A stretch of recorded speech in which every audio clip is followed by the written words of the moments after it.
लोकसभा चुनाव से पहले उत्तराखंड में समान नागरिक संहिता को मूर्त रूप देकर धामी सरकार ने इतिहास रच दिया है। बुधवार को उत्तराखंड विधानसभा में समान नागरिक संहिता बिल पास हो गया।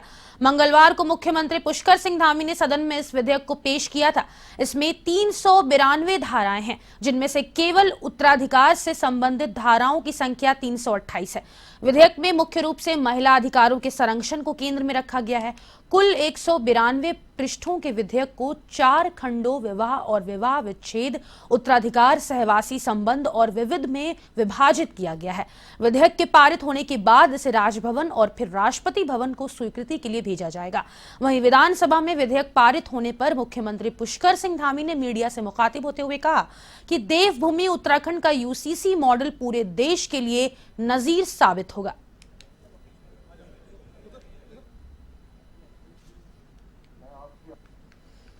लगातार जिस दिन से हम समान नागरिक संहिता कानून को बनाने के लिए जिस दिन हमने संकल्प लिया था, वो संकल्प लेने का दिन था 12 फरवरी 2022 और तब से लेकर आज जब ये विधेयक के रूप में पारित हो गया है, विधेयक बन गया है, आप सब लोगों का, आप सबका बहुत प्रेम, बहुत सहयोग और इसको जन जन तक पहुंचाने का काम उत्तराखंड के अंदर आप सब लोगों के माध्यम से हुआ है। आज का ये दिन उत्तराखंड के लिए बहुत विशेष दिन है। आज देवभूमि के अंदर, देवभूमि की इस विधानसभा ने आज ये विशेष विधेयक, जिसकी लंबे समय से देश के अंदर लगातार लोगों को प्रतीक्षा थी, लगातार जिसकी मांग उठती रही थी, जो वर्षों का इंतजार था, वो देवभूमि उत्तराखंड के अंदर इसकी शुरुआत हुई है और विधानसभा के अंदर लोकसभा चुनाव को लेकर सत्ता दल भाजपा तैयारियों में जुटी है। वह 9 से 11 फरवरी तक गांव चलो अभियान चलाएगी, जिसमें मुख्यमंत्री पुष्कर सिंह धामी संग सभी कैबिनेट मंत्री और भाजपा के वरिष्ठ नेता प्रदेश भर में गांव का दौरा करेंगे। पार्टी के प्रदेश महामंत्री आदित्य कोठारी ने कहा कि मुख्यमंत्री, सभी कैबिनेट मंत्री, विधायक और सांसद एक बूथ में 24 घंटे का प्रवास करेंगे। उन्होंने कहा कि इस दौरान बूथों में मौजूद सभी लाभार्थियों से संपर्क किया जाएगा और साथ ही पिछले लोकसभा चुनाव ने बूथों से जितने मत मिले हैं उसकी समीक्षा भी की जाएगी। उत्तराखंड में गांव चलो अभियान कल 9 फरवरी से लेकर के 11 फरवरी तक रहने वाला है। हमारे प्रदेश के सभी वरिष्ठ नेतागण, माननीय मुख्यमंत्री जी, सभी कैबिनेट मंत्रीगण, सभी माननीय विधायकगण, सभी माननीय सांसद एक बूथ पर 24 घंटे का प्रवास करेंगे और वहां पर हमारी जो बूथ कमेटी है, उस बूथ कमेटी की बैठक से लेकर के जो हमारे व्हाट्सएप ग्रुप चल रहे हैं, उन व्हाट्सएप ग्रुप का और पन्ना प्रमुख, वहां पर उस बूथ में जितने भी लाभार्थी हैं उन सभी से संपर्क करने का कार्यक्रम इन 24 घंटों में रहेगा। और उस बूथ पर जो पिछली बार हमको मत मिले हैं लोकसभा चुनाव में, उसकी भी उत्तराखंड में यूसीसी विधेयक के विधानसभा में पारित होने पर प्रदेश भर में उत्साह का माहौल है। यह समान नागरिक संहिता बिल पारित करने वाला पहला राज्य बन गया है। अल्मोड़ा में बीजेपी कार्यकर्ताओं ने मिष्ठान वितरण किया और आतिशबाजी की है। भाजपा कार्यकर्ताओं ने सीएम धामी के समर्थन में जोरदार नारेबाजी करते हुए समान नागरिक संहिता विधेयक पारित करने पर धामी सरकार का आभार जताया है। बीजेपी प्रदेश उपाध्यक्ष कैलाश शर्मा ने कहा कि सीएम पुष्कर सिंह धामी ने समान नागरिक संहिता 2024 विधेयक पारित कर ऐतिहासिक काम किया है। इसके लिए सीएम धामी बधाई के पात्र हैं।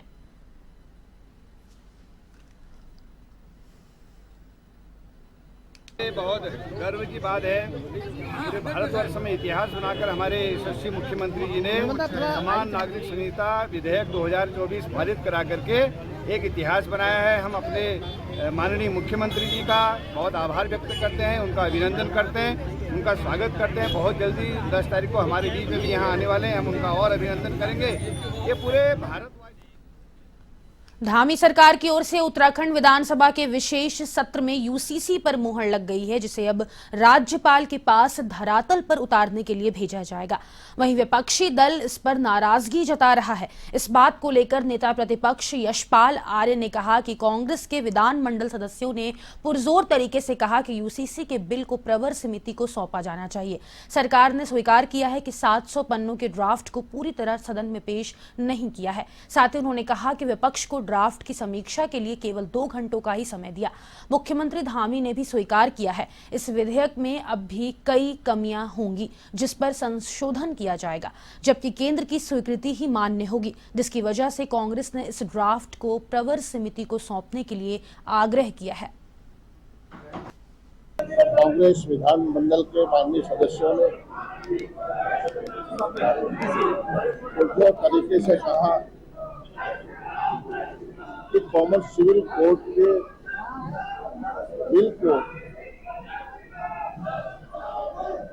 प्रवर समिति को सौंपा जाना चाहिए, क्योंकि सरकार ने सदन में जो मसौदा है, जो ड्राफ्ट है, जिसको स्वीकार किया है कि 700 पन्नों का ड्राफ्ट, उसको प्रस्तुत नहीं किया गया और सीधे विधेयक को सदन में प्रस्तुत किया गया और 2 घंटे मात्र का समय माननीय विधायकों को दिया गया। और आज माननीय मुख्यमंत्री ने इससे स्वीकार किया है कि इसमें भी हम कुछ खामियां होंगी, तो इसमें हम अमेंडमेंट करेंगे। धामी सरकार ने राज्य विधानसभा में पूर्ण बहुमत के साथ यूसीसी विधेयक पास किए जाने के बाद कांग्रेस ने सवाल खड़े करने शुरू कर दिए हैं। यूसीसी लागू किए जाने पर कांग्रेस के राष्ट्रीय सचिव काजी निजामुद्दीन ने कहा कि भाजपा सरकार केवल लोगों को भटकाने का काम कर रही है। समान नागरिक संहिता विधेयक में अनुसूचित जनजातियों को संविधान के प्रावधानों के तहत नए कानून में छूट दी गई है और यह तर्क दिया गया है कि संविधान के अनुच्छेद 21 के तहत उनके अधिकारों को सुरक्षा प्रदान की गई है।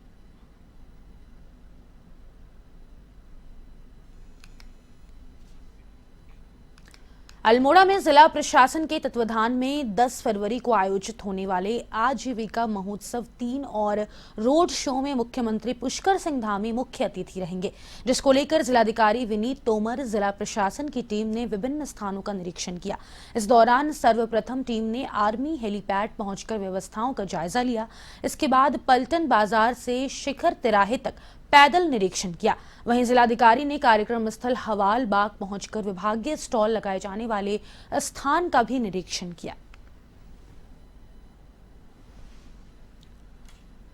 विकास के कार्यक्रम रहते हैं, आजीविका से संबंधित लाइवलीहुड है, आरबीआई का है, रीफ का है, इन सबके प्रोग्राम हमारे खत्म भी हो रहे हैं। कुछ लोगों को सम्मानित किया जाना है, कुछ लोगों को लोन वितरण किया जाना है। तो जो हमारी विकास संबंधी योजनाएं हैं उनका लाभ दिया जाना है और जो हम कार्यक्रम कर रहे हैं उसमें माननीय मुख्यमंत्री जी हमारे मुख्य अतिथि के रूप में रहने वाले हैं, तो उसी की तैयारी के संबंध में आज लोगों को देहरादून में भारतीय जनता पार्टी ने गुरुवार से लाभार्थी सम्मेलनों की शुरुआत कर दी है, जिसकी प्रादेशिक कार्यशाला का गुरुवार को भाजपा प्रदेश कार्यालय पर आयोजन किया गया।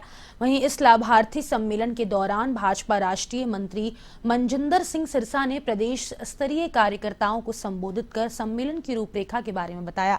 वहीं इस बीच बीजेपी के वरिष्ठ नेता बाल लाभार्थी कार्यक्रम के प्रदेश संयोजक ज्योति प्रसाद गौरेला ने बताया कि लाभार्थी संपर्क अभियान की आज से शुरुआत हो गई है, जिसे लेकर आज प्रदेश स्तरीय कार्यशाला का आयोजन हो रहा है।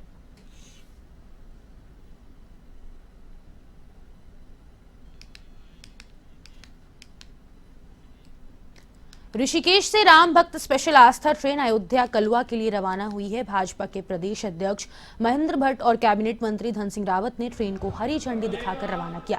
तीर्थ नगरी ऋषिकेश का योग नगरी रेलवे स्टेशन भगवान श्री राम के जयकारों से गूंज उठा।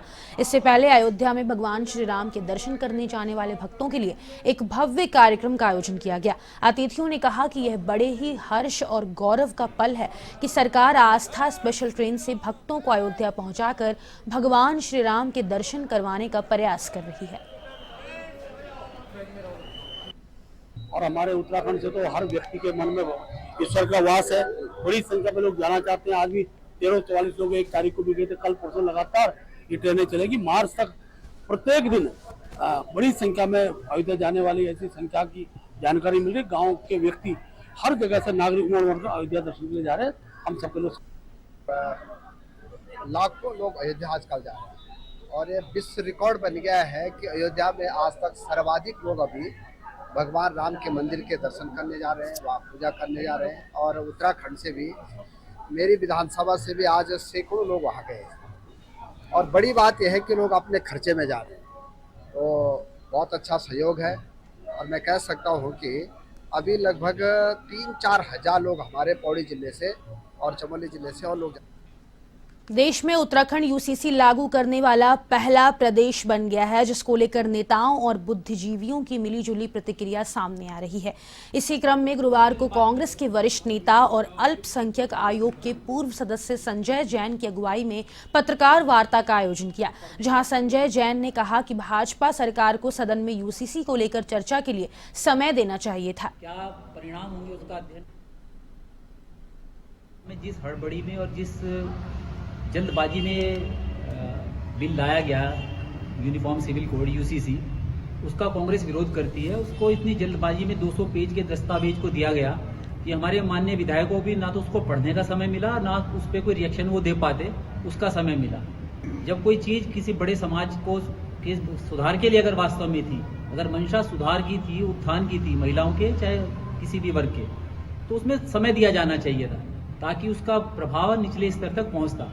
और इसका जल्दबाजी में और विसंगतियों का सबसे बड़ा उदाहरण जो प्रथम दृष्टया देखने को इसमें मिल रहा है, इसमें लिव इन रिलेशनशिप को मान्यता दी गई है, उसमें उसको लीगलाइज किया जा रहा है। ये भारतीय संस्कृति के खिलाफ है, ये हमारी सामाजिक और नैतिक मान्यताओं के खिलाफ है और ये नहीं होना चाहिए। ये भारतीय समाज का जो सोशल फैब्रिक है, जिसमें विवाह को गृहस्थ जीवन का आधार माना गया है, उसी को ध्वस्त करने वाली बात है। ये हमारे लिए समझते हैं, हमारे समाज पे एक बहुत बड़ा कुठाराघात इस बिल के माध्यम से भाजपा की सरकार ने किया है। कांग्रेस इसका विरोध करेगी और हम डिमांड करते हैं कि इस बिल को प्रवर समिति को भेजा जाए और प्रवर समिति में हमारे माननीय विधायकगण और आम जनता उसमें जो भी उनके सुझाव है, ऑब्जेक्शन। जनपद उद्यम नगर में खटीमा तहसील के दुरुस्त गांव के पास बग्घा चौवन स्थित मां शारदे पब्लिक स्कूल में वन अग्नि सुरक्षा सप्ताह के तहत निबंध और चित्रकला प्रतियोगिता का आयोजन किया गया। वहीं प्रतियोगिता का मार्गदर्शन खटीमा उप प्रभागीय वन अधिकारी संचिता वर्मा और विद्यालय प्रबंधक विनोद तिवारी ने किया। इधर निबंध प्रतियोगिता में प्रथम स्थान पर लक्ष्मी बैरागी, द्वितीय स्थान पर भावना मेहरा और तृतीय स्थान सागर ने प्राप्त किया। वहीं चित्रकला प्रतियोगिता में सपना बैरागी अव्वल रही। इस दौरान उप प्रभागीय वनाधिकारी संचिता वर्मा ने वन और वनों के महत्व, वनों की अग्नि से सुरक्षा, रोकथाम में जन सहभागिता की भूमिका के बारे में विस्तार से बताया।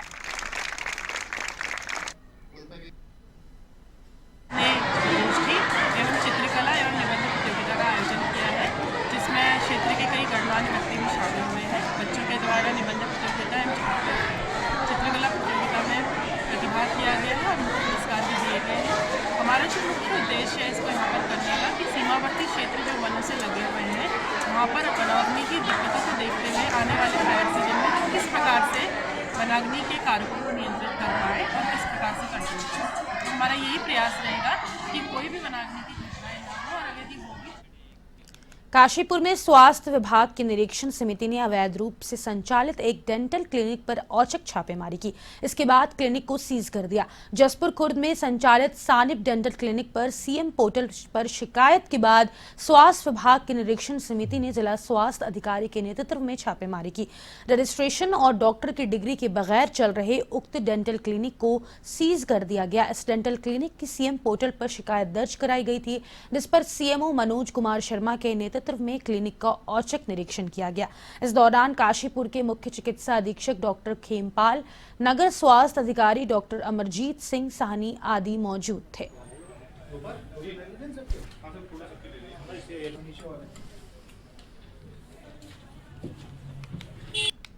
लगातार इस क्लिनिक के खिलाफ जो है सीएम पोर्टल की शिकायत प्राप्त हो रही थी। उसी के क्रम में आज हमारे द्वारा निरीक्षण किया गया और निरीक्षण के दौरान पाया गया कि जो व्यक्ति यहाँ पे मौजूद है, ना तो उसके पास कोई डिग्री है और ना ही इसका क्लिनिक का रजिस्ट्रेशन जो क्लिनिकल एस्टेब्लिशमेंट एक्ट में रजिस्ट्रेशन होता है, ना ही रजिस्ट्रेशन कराया गया। तो ये दोनों निमित्त पाएगी रजिस्ट्रेशन ना होने की वजह से और अनक्वालिफाइड आदमी द्वारा इसका संचालन किए जाने के कारण इसको जन स्वास्थ्य को देखते हुए, ताकि जन स्वास्थ्य की हानि ना हो आगे, एक अशिक्षित व्यक्ति द्वारा इलाज किया जा रहा है, उसी क्रम में इसको उधम सिंह नगर पुलिस ने ऑपरेशन प्रहार के अंतर्गत नशा तस्करों के विरुद्ध कड़ी कार्रवाई की है। सितारगंज पुलिस ने 972 ग्राम अफीम के साथ 2 नशा तस्करों को गिरफ्तार किया है।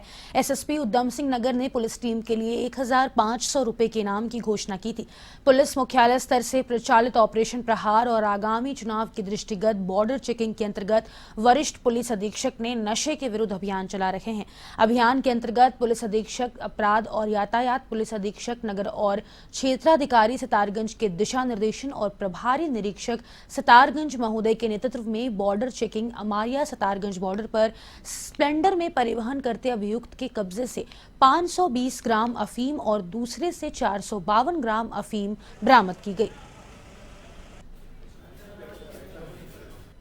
देखिए, नशे के खिलाफ जो है नशा मुक्त उत्तराखंड बनाने का जो माननीय सीएम साहब का सपना रहता है और माननीय डीजीपी साहब और पुलिस मुख्यालय का भी इसमें कड़े निर्देश रहता है कि नशे के खिलाफ जो है सख्त से सख्त कार्रवाई हमारे यहाँ होती रहती है।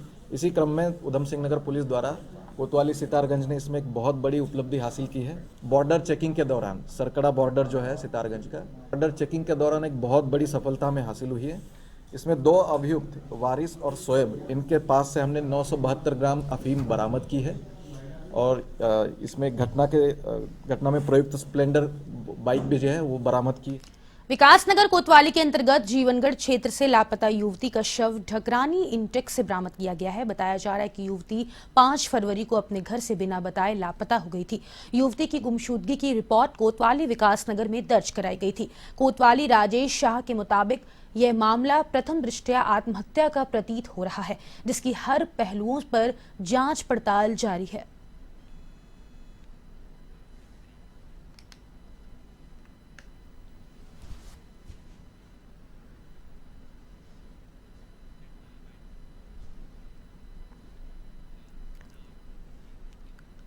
और खबरों का सिलसिला यूं ही जारी रहेगा। आप देखते रहें A1 उत्तराखंड। नमस्कार।